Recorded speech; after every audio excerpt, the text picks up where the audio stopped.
अस्सलामु अलैकुम वरहमतुल्लाहि वबरकातुह। कैसे हैं प्यारे बच्चों? उम्मीद करता हूँ आप सब खैरियत से होंगे। और आज हम मेंटल मैथ्स में पेज नंबर 18 पर जो क्वेश्चन नंबर 109 है वहाँ से स्टार्ट करते हैं और समझेंगे किस तरह से हमें क्वेश्चंस करने हैं। तो देखिए क्वेश्चन नंबर 109। क्वेश्चन नंबर 109 है यहाँ पर, आज मजीदिया मॉडल की हाजिरी 378/399। इसका मतलब है 399 में से 378 है और जदीद की हाज़िरी 372 में से 359 है। दोनों स्कूल की हाज़िरी का औसत बताइए। ठीक है, आपको मैं इंग्लिश में ही बताता हूँ। 399 में से 399 में से 378 है। किसकी हाज़िरी है? मजीदिया मॉडल स्कूल की। और जदीद स्कूल की हाज़िरी जो है 372 में से 359। हमें क्या बताना है? इसका दोनों स्कूल की हाज़िरी का औसत यानी कि एवरेज बताना है कि कितना है। ठीक है, तो देखिए किस तरह से करेंगे और समझिए इसको ध्यान से। तो इसमें सबसे पहले क्वेश्चन नंबर 109 जो है मेंटल मैथ्स का, उसमें सबसे पहले ये लिखेंगे कि मजीदिया मॉडल स्कूल की जो हाज़िरी है वो कितनी है। तो लिख देते हैं मजीदिया मॉडल की हाज़िरी।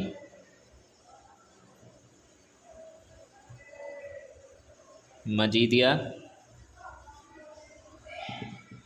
मॉडल की हाज़िरी। तो मजीदिया मॉडल की हाज़िरी जो है वो कितनी दी है? तो देखिए क्वेश्चन में मजीदिया मॉडल की हाज़िरी है 399 में से 378, 399 में से 378। तो यहाँ लिखेंगे 378 अपॉन में 399। ये किसकी हाज़िरी है? मजीदिया मॉडल स्कूल की। और इसके बाद जदीद की हाज़िरी दी और कहा है औसत निकालने के लिए। तो हम पहले इसका औसत निकाल लेते हैं। ठीक है, तो इसका औसत जो निकालेंगे हम, तो औसत निकालने का तरीका क्या है वो देख लीजिए। तो यहाँ लिख देता हूँ मैं मजीदिया मॉडल की हाज़िरी का औसत। मजीदिया मॉडल। और एक बात बहुत इम्पॉर्टेंट है जो आप याद रखेंगे, जब भी आप ये मेंटल मैथ्स के क्वेश्चन आंसर करेंगे तो आपको सिर्फ आंसर्स लिखने हैं, यहाँ पे क्वेश्चंस नहीं लिखने हैं। ठीक है, तो मजीदिया मॉडल की हाज़िरी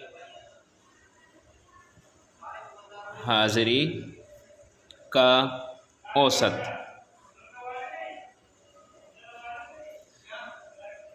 तो उसको कैसे निकालते हैं औसत को, वो ध्यान समझिए। 378 की मल्टीप्लाई 378 अपॉन 399 की मल्टीप्लाई कर देते हैं हम 100 से।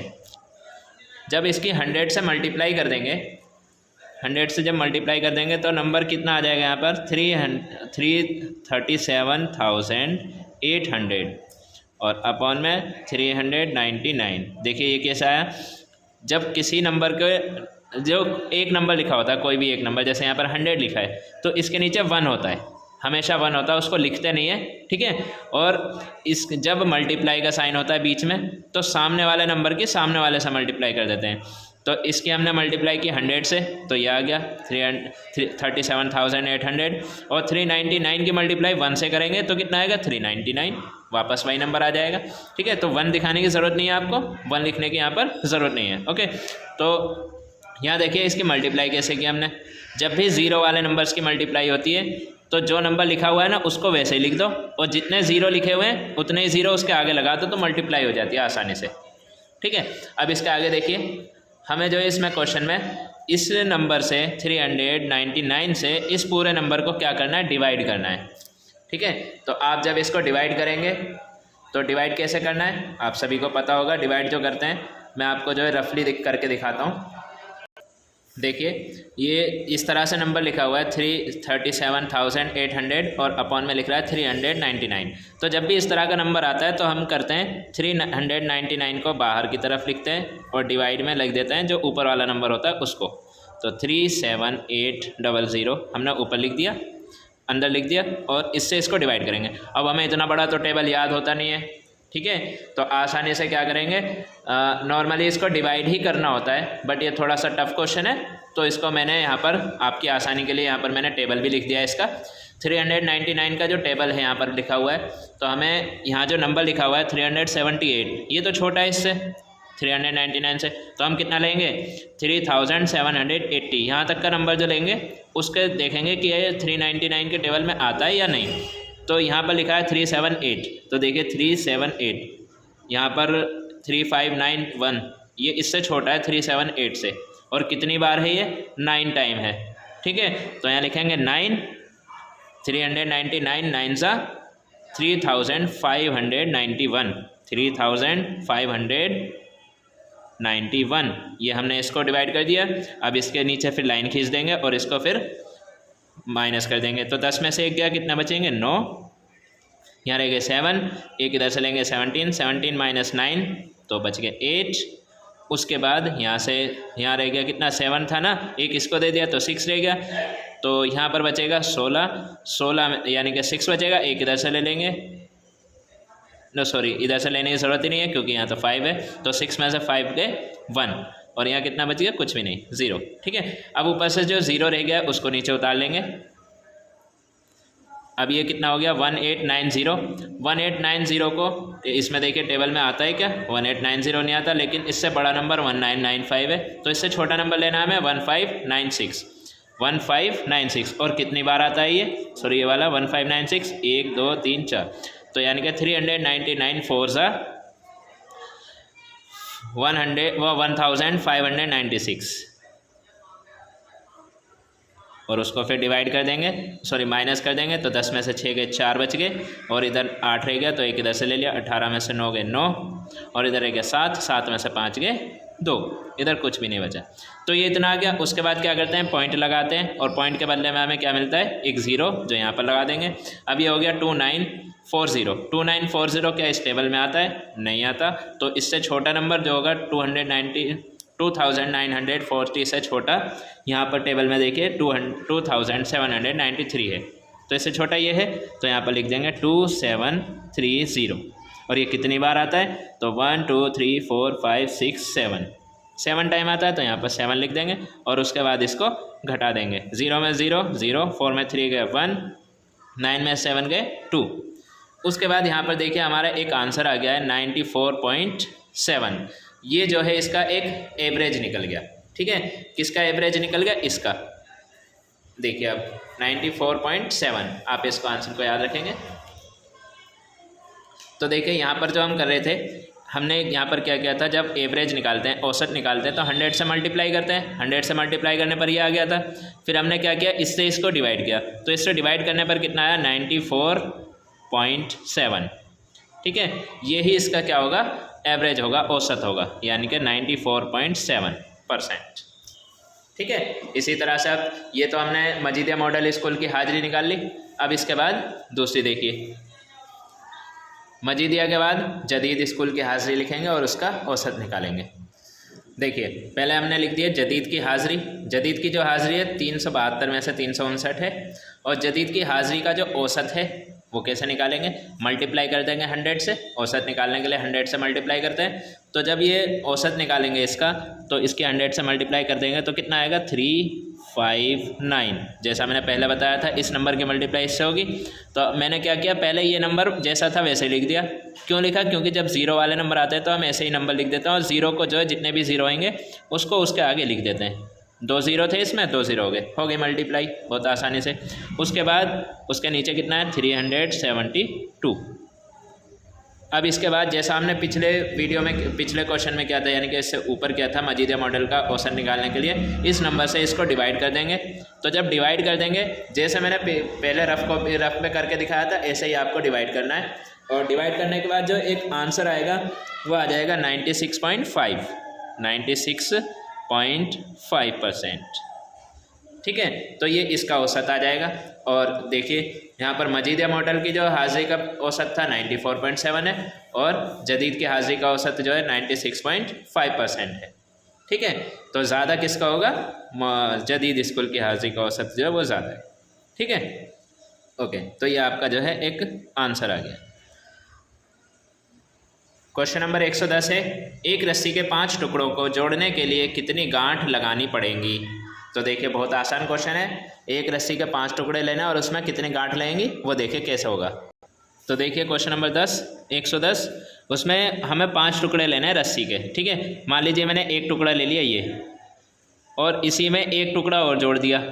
यहाँ पर जो है मैंने गांठ लगा दी एक दूसरा टुकड़ा जोड़ने के लिए, 2 टुकड़े जुड़ गए। अब तीसरा टुकड़ा जोड़ेंगे, इधर एक और गांठ लगा देंगे, 3 टुकड़े हो गए, 1 2 3 हो गए। उसके बाद चौथा टुकड़ा जोड़ेंगे तो एक और गांठ लगा देंगे, 1 2 3 4 टुकड़े हो गए। अब एक और टुकड़ा जोड़ देंगे 5। क्वेश्चन में यही कहा है कि 5 टुकड़े जोड़ने पर कितनी गांठ लगानी पड़ेंगी। तो देखिए 1 2 3 और ये 4, तो हमने कितनी गांठ लगाई है यहाँ पर, 4 गांठ। तो इसका आंसर क्या हो जाएगा, 4 गांठ, ठीक है, यह आंसर हो जाएगा इसका। इसके बाद क्वेश्चन नंबर 111 देखिए। अब क्वेश्चन नंबर 111, रज़िया को 500 रुपये के नोट को खुलवाना है, उसे कितने नोट मिलेंगे। जब सभी नोट 5 रुपये के हों तब कितने नोट मिलेंगे, ठीक है। सभी नोट 50 रुपये के हों तब कितने नोट मिलेंगे ये बताना है। सभी नोट 10 रुपये के हों तब कितने मिलेंगे ये बताना है, ठीक है। तो देखिए कैसे करना है, समझिए इसको ध्यान से। तो देखिए सभी नोट 5 रुपये के हों और रज़िया के पास कितने रुपए, 500 रुपये। तो बहुत आसान तरीका है इसको निकालने का। क्या करेंगे, 5 रुपये यानी कि 5 से 500 को डिवाइड कर देंगे, 500 को डिवाइड कर देंगे तो हमें पता लग जाएगा कि 5 रुपये के कितने नोट होने चाहिए 500 रुपये पूरे होने के लिए। तो देखिए 5 1 ज़ा 5, माइनस कर देंगे, क्या बचेगा, कुछ भी नहीं। ये जो 2 ज़ीरो रह गए इसको हम नीचे उतारते हैं, ठीक है। और इसका तरीका क्या होता है, जब 2 नंबर एक साथ उतारते हैं तो 1 ज़ीरो लगाते हैं, ठीक है। और फिर लास्ट में नंबर उतारते हैं और डिवाइड नहीं होता, अब 5 से 0 डिवाइड नहीं हो रहा ना, तो कह देते हैं कि ना जाने का 0, 1 ज़ीरो और लग जाएगा, ठीक है। तो ये इसका आंसर क्या आ जाएगा, 100। तो सभी नोट 5 रुपये के हों, उसका तरीका क्या है, उसके कितने नोट होंगे, 100 नोट होने चाहिए, ठीक है, तभी 500 रुपये पूरे हो जाएंगे। इसी तरीके से नीचे फिर देखिए उसने कहा कि सभी नोट 50 रुपये के हों, सभी नोट कितने के हों, 50 के। तो जैसा हमने ऊपर किया था 5 से डिवाइड कर दिया था, ऐसे ही 50 से डिवाइड कर दीजिए। 50 से डिवाइड करेंगे किसको, 500 को, ठीक है। तो 500 से जब डिवाइड करेंगे तो 50 10 सा 500, 50 10 सा कितना 500, और डिवाइड करेंगे, कुछ भी नहीं बचा यहाँ पर। तो कितने नोट होंगे 50 के, तो ये होंगे 10 नोट्स, यानी कि 10 नोट होंगे 50 रुपये के, ठीक है। 500 रुपये अगर खुले कराएंगे और 50 के नोट चाहिए तो कितने होंगे, 10 नोट। इसी तरह से वो कह रहा है कि सभी नोट 10 रुपये के हो, अगर 500 रुपये खुले कराएं तो सभी नोट कितने होने चाहिए, 10 के होने चाहिए। तो देखिए 10 से डिवाइड कर देंगे अब इसको, 10 से जब 500 को डिवाइड करेंगे तो कितना आएगा, 10 5 सा 50, माइनस कर देंगे तो कुछ भी नहीं बचेगा यहाँ। फिर हम ऊपर से 0 उतार लेंगे। और जैसा हमने अभी पीछे बताया था कि जब नंबर ऊपर से नीचे उतरता है और लास्ट में, ध्यान रखना, लास्ट में जब ऊपर से नीचे उतरता है और डिवाइड नहीं होता तो हम उसको कह देते हैं ना जाने का 0, यानी कि डिवाइड ना होने का 1 ज़ीरो यहाँ पर लगाएंगे। तो कितना आ गया ये, 50। तो सभी नोट 10 रुपये के हों तो कितने होने चाहिए, 50 नोट, तभी वो जो है नोट 500 का खुला हो जाएगा। उम्मीद करता हूँ आपको समझ में आ रहा होगा। ओके, क्वेश्चन नंबर 112 है, शुएब ने 5वीं क्लास में अंग्रेज़ी में 60, हिंदी में 95 95, उर्दू में 80 80, मैथ्स में 82 यानी कि 82 और साइंस में 75 75 नंबर हासिल किए, ठीक है। सभी सब्जेक्ट्स में बता दिया उसने कितना कितना नंबर हासिल किए, तो उसके सभी सब्जेक्ट का एवरेज बताइए। अब क्या बताना है, सभी सब्जेक्ट का एवरेज यानी कि औसत बताना है, ठीक है। तो देखिए कैसे निकालेंगे, ध्यान से समझिए इसको भी। तो देखिए क्वेश्चन नंबर 112, उसमें अंग्रेज़ी में शुएब ने जो है अंग्रेज़ी में जो है नंबर हासिल किए हैं 60, हिंदी में नंबर 95 95, उर्दू में नंबर 80, मैथ्स में 82 और साइंस में 75 हमने यहाँ पर लिख दिए। उसके बाद इन सब का टोटल कर दीजिए। टोटल करेंगे तो कितना आएगा इसका, देखिए टोटल करने पर आएगा 5 और तो 7 और 5 12, 12 का 2 हासिल 1 और 6 7 और 9 7 और 9 हो जाएगा 16, 16 और 8 24, 24 और 8 32, 32 और 7 39, 392 नंबर, यानी कि उसने टोटल नंबर कितने हासिल किए हैं, 392। तो देखिए जैसा कि हमने इन सभी को टोटल लिख लिया है, तो टोटल नंबर उनके कितना है 392।